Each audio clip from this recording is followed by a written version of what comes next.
हम कक्षा 7वीं का गणित विषय का अर्धवार्षिक पेपर पूरा हल कर रहे हैं, जिसमें कि पहला क्वेश्चन है -3 में हमें जोड़ना है कोई पूर्णांक, हमें -3 मिलना चाहिए। अब आप क्या जोड़ेंगे? कोई भी पूर्णांक जोड़ सकते हैं आप। सबसे पहले आपको ये मालूम होना चाहिए पूर्णांक होता क्या है। तो सारी वो संख्याएं -0 और धनात्मक संख्याएं, इन संख्याओं को बोलते हैं हम पूर्णांक संख्याएं। तो हमें -3 में हम क्या जोड़े तो हमें -3 मिल जाए। तो हम यहाँ 0 लिख सकते हैं, 0 में -3 जोड़ेंगे तो -3 मिल जाएगा। हम यहाँ पे माइनस की अगर संख्या लेंगे तो वो इसमें जोड़ के बढ़ जाएगी। हम इसमें धनात्मक संख्या ले सकते हैं, तो धनात्मक संख्या लेंगे तो क्या होगा, धनात्मक संख्या से ये घटेगा और संख्या धनात्मक आ जाएगी। तो हम यहाँ पे 0 लिखेंगे। 0 में -3 जोड़ेंगे तो हमें उत्तर -3 मिलेगा। हमें इसमें ये ध्यान रखना है कि हमें जोड़ना है, क्या जोड़े तो हमें -3 प्राप्त हो जाए। अगले प्रश्न में 2/3 भाग 1/6। तो जब भी भाग का चिन्ह होता है हम भाग के चिन्ह को हटा देते हैं, गुणा का चिन्ह लगाते हैं, संख्या को पलट देते हैं, संख्या उल्टी हो जाती है। 1/6 था तो 6/1, 3 से 6 को काटेंगे, 2 आएगा, 2 दूनी 4। इस प्रश्न में हमें इसका माध्य या औसत ज्ञात करना है। तो माध्य और औसत ज्ञात करने का ये फॉर्मूला होता है, ये सूत्र होता है कि जितनी संख्या दी है सभी संख्याओं को हम जोड़ते हैं, 1 2 3 4 5 6, और जितनी संख्या की संख्या होती है, जितनी संख्याओं की संख्या है उसको उससे भाग देंगे, सबको जोड़ेंगे और 6 संख्याएं हैं 6 से भाग देंगे, तो इसका उत्तर आएगा 11। संपूरक कोण, सबसे पहले आपको ये मालूम होना चाहिए संपूरक कोण होता क्या है। तो संपूरक कोण होता है 180 डिग्री का, तो इसका उत्तर है 180 डिग्री। उचित भिन्न क्या होती है? तो हमेशा याद रखिए उचित भिन्न वो भिन्न होती है जिसका अंश छोटा हो हर बड़ा हो, इसे उचित भिन्न बोलते हैं। और इसी का उल्टा अनुचित भिन्न, जिसका अंश बड़ा हो और हर छोटा हो। अगर अनुचित बोलेंगे तो 5/2, उचित बोलेंगे तो 2/5। अगला प्रश्न है 1/4 का 1/4 कितना होगा। तो जहां भी का लिखा रहता है का की जगह गुणा का चिन्ह आता है।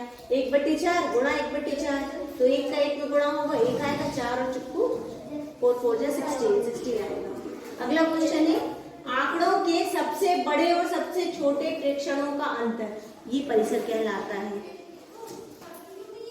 60 डिग्री का पूरक कोण कितना है? तो 60, सबसे पहले आपको मालूम होना चाहिए पूरक कोण क्या होता है। पूरक कोण होता है 90 डिग्री का, और 60 का पूरक मतलब इसमें हम क्या जोड़े तो 90 प्राप्त हो जाए।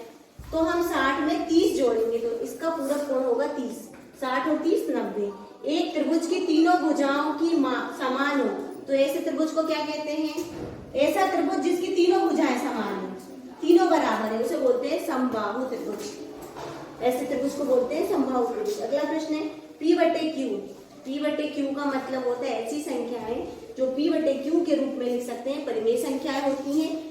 ये अंश होता है, ये हर होता है। तो हर जो है अर्थात Q कभी भी 0 नहीं होगा, इसका उत्तर है Q कभी भी 0 नहीं होगा, इसका उत्तर है 0। और 12 से छोटे हमें पूर्णांक लिखना है। पूर्णांक क्या होता है? माइनस वाली संख्या है 0 धनात्मक संख्या है। तो हमें ऐसी संख्या लिखनी है जो -8 से बड़ी हो और 12 से छोटी हो। तो 10 और 11 12 से छोटे हैं, इसका उत्तर होगा 10 और 11। एक संख्या की 8 गुने में 4 जोड़ने पर 60 प्राप्त होता है। हमें समीकरण बनाना है। तो एक संख्या मान लिया x है, 8 गुने में 8 का गुणा कर दिया, 4 जोड़ने पे 4 जोड़ दिया, 60 प्राप्त होता है। मतलब हमें बराबर का चिन्ह लगाना है और 60। 8x + 4 = 60। 9 किस संख्या का 25% है? तो किस संख्या का? मान लिया x संख्या का 25% 9 है। x का तो x गुणा 25% बराबर 9। प्रतिशत का चिन्ह हटता है तो नीचे 100 लगता है। 25 से 100 को भाग देंगे तो 1/4 आएगा, इजिकल टू के उधर जाएगा तो 4 का 9 में गुणा हो जाएगा, 4 नमक के 36।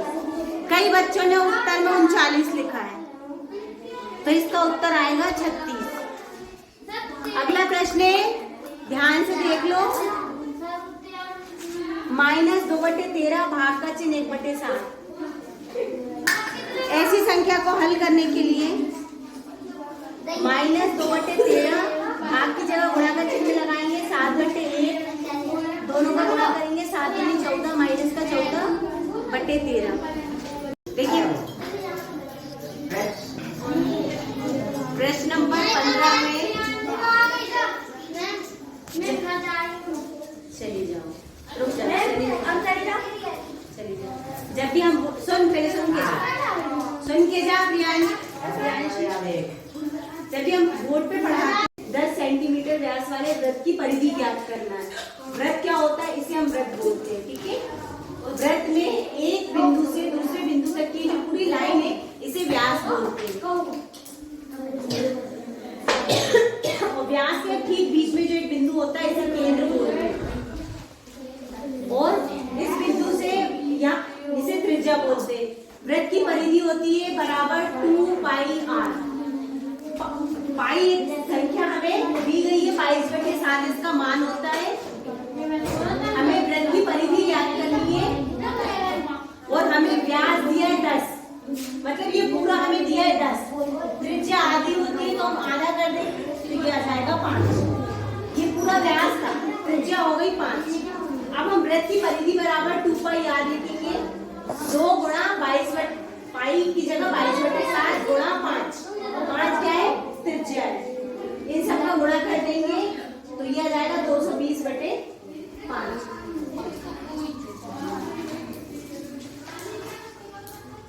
220/7 वृत्त की परिधि आ गई। अगला प्रश्न है, m बराबर हमें 2 दिया है, m-2 का हमें मान ज्ञात करना है। तो हम ये लिखेंगे, m की जगह 2 लिखेंगे, 2 से 2 हटाएंगे 0। m-2 का मान आएगा 0।